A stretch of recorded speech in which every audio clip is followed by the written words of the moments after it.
CM Vijay அவர்களும் மற்ற 2 கட்சிகள் மாறி நாடக அரசியல் செய்ய ஆரம்பிச்சிட்டாரா அப்படிங்கிற கேள்வி இன்னைக்கு மேலோங்கி இருக்கிறது. அது எதனால? அது மட்டும் இல்லாம சட்டமன்றத்துக்குள்ள போனா அப்படியே பதுங்கி பூன மாதிரியும், சட்டமன்றத்துக்கு வெளியே வந்தா அப்படியே புலி மாதிரியும் பாயறதுங்கிறது திமுகவினருக்கு கைவந்த கலையாயிருச்சு அப்படிங்கிற மாதிரியான ஒரு கருத்தும் இன்னைக்கு இணையதளங்கள்ல வட்டமிட்டு இருக்கு. அதுக்கு என்ன காரணம்? யார் அப்படி இரு வேறுபட்ட மாறுமுகத்துகளை காமிச்சு நடந்துகிட்டாங்க அப்படிங்கிறது குறித்தும் தான் இந்த வீடியோல டீடைல்டா பார்க்க போறோம். ஸோ வீடியோவை ஸ்கிப் பண்ணாம கடைசி வரைக்கும் பாருங்க. ஃபர்ஸ்ட் விஷயம், நடிகர் விஜய் அவர்களும் ஏன் மற்ற 2 கட்சிகள் மாதிரி நாடக அரசியல் நடத்துறாரா அப்படிங்கிற கேள்வி எழுந்திருக்கு அப்படின்னா, இன்னைக்கு தொகுதி மறுவரையறை அப்படிங்கிற விஷயத்துக்காக சிஎம் விஜய் அவர்களோட தலைமையில அனைத்து கட்சி எம்பிக்கள் கூட்டம் கூட்டப்படும் அப்படின்னு நேற்றே சட்டமன்றத்துல அமைச்சர் ராஜ்மோகன் அவர்கள் சொல்லியிருந்தாரு. அதன் அடிப்படையில இன்னைக்கு 3 மணிக்கு கலைவாணர் அரங்கத்துல அந்த கூட்டம் நடக்க இருந்தது. ஆனால் அதுல காங்கிரஸ் கட்சியும் அதிமுக கட்சி பிளஸ் அப்புறம் திமுக கூட்டணியில முன்பு இருந்த திமுக கூட்டணியில இருந்த சிபிஐஎம் அந்த மாதிரியான கட்சிகள் கூட்டணி கட்சிகள் அவங்களாம் தான் வந்திருந்தாங்களே தவிர திமுகவும் அதிமுகவை சேர்ந்த எம்பிக்கள் இந்த கூட்டத்துல பங்கேற்கவில்லை. மொத்தம் 56 எம்பிக்கள்ல 20 எம்பிக்கள் மட்டும்தான் இந்த கூட்டத்துல கலந்துகிட்டாங்க. கிட்டத்தட்ட திமுகவும் சரி அதிமுகவும் சரி ஒரே மாதிரியான கருத்தை சொல்லிதான் இந்த கூட்டத்தை புறக்கணிச்சிருக்காங்க. என்ன அந்த காரணம் அப்படின்னா, தாவேகா நடத்தக்கூடிய இந்த அரசியல் நாடகத்துக்கு நாங்க பலியாக விரும்பவில்லை, இதுக்கு நாங்க துணை போகவும் விரும்பல அப்படின்னு சொல்லியிருக்காங்க. ஏன் இப்படிப்பட்ட ஒரு கருத்தை சொல்லியிருக்காங்க அப்படின்னா, இப்போ தொகுதி மறுவரை அப்படிங்கிறது ஒரு பார்லிமெண்ட்ல பாஸ் பண்ண போறதாகவோ இல்ல பாஸ் பண்றதுக்கான எந்த ஒரு அனௌன்ஸ்மெண்ட்டுமே வரல. அப்படி இருக்கையில இப்ப அது குறித்து விவாதம் நடத்துறதுக்கோ இல்ல டிஸ்கஷன் நடத்துறதுக்கான தேவை என்ன வந்துச்சு?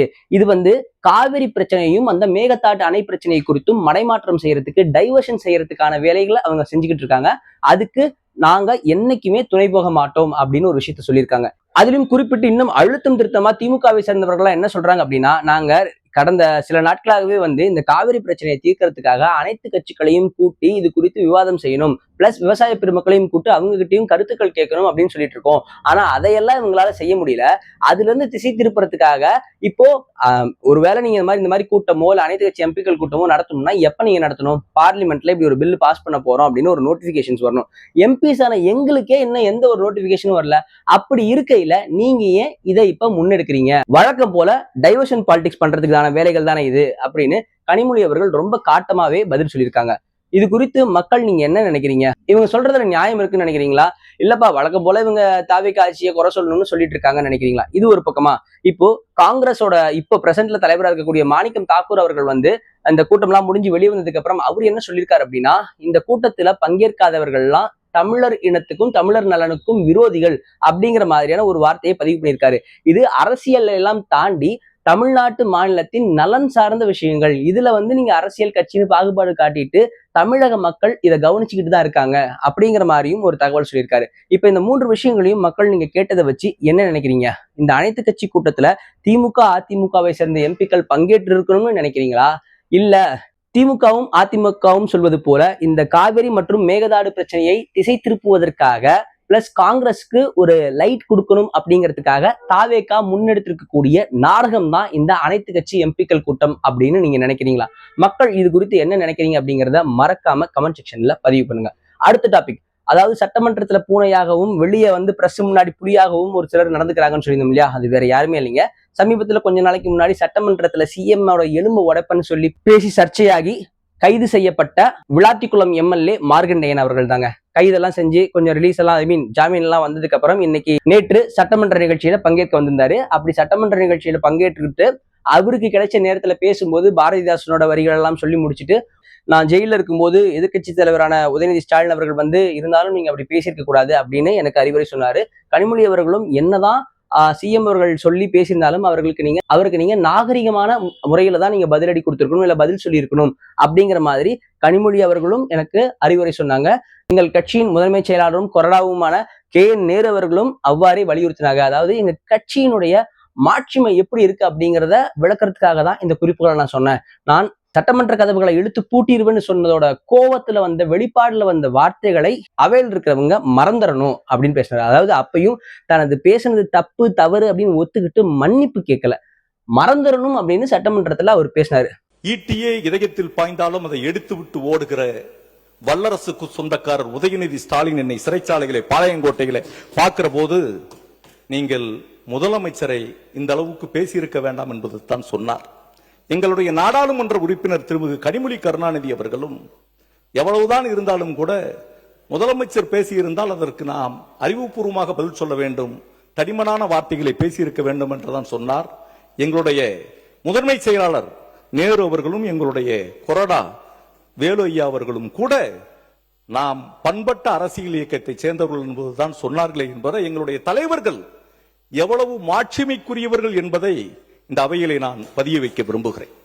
அதே நேரத்திலே இந்த அவையினுடைய கதவுகள் பூட்டப்படும் என்று சொன்னபோது என்னை அறியாமல் வந்த வார்த்தைகளுக்கு நீங்கள் அருள் கூர்ந்து அதை மறந்துவிட வேண்டும் என்று கேட்டு நிறைவு செய்கிறேன். சரி, திருந்திட்டாரு போல இருக்கு அப்படின்லாம் நினைக்கலாம்னு நம்ம யோசிக்கும் போது, இன்னைக்கு அவர் தூத்துக்குடியில அதே மாதிரி பிரஸ் எல்லாம் போய் நின்று கேள்வி கேட்கும் போது அவர் என்ன சொல்றாரு அப்படின்னா, அதாவதுங்க எஃப்ஐஆர் ஆச்சுங்க, இது எல்லாத்து மேலும் திமுக பிளஸ் எதிர்கட்சிகள் யார் யாரெல்லாம் குறை சொல்லி அவங்களை பேசுறாங்களோ அவங்க மேலாம் கேஸ் ஃபைல் பண்ணி பயமுறுத்தி அவங்களோட குரலை ஒடுக்க பார்க்குது இந்த தாவேகா அரசு.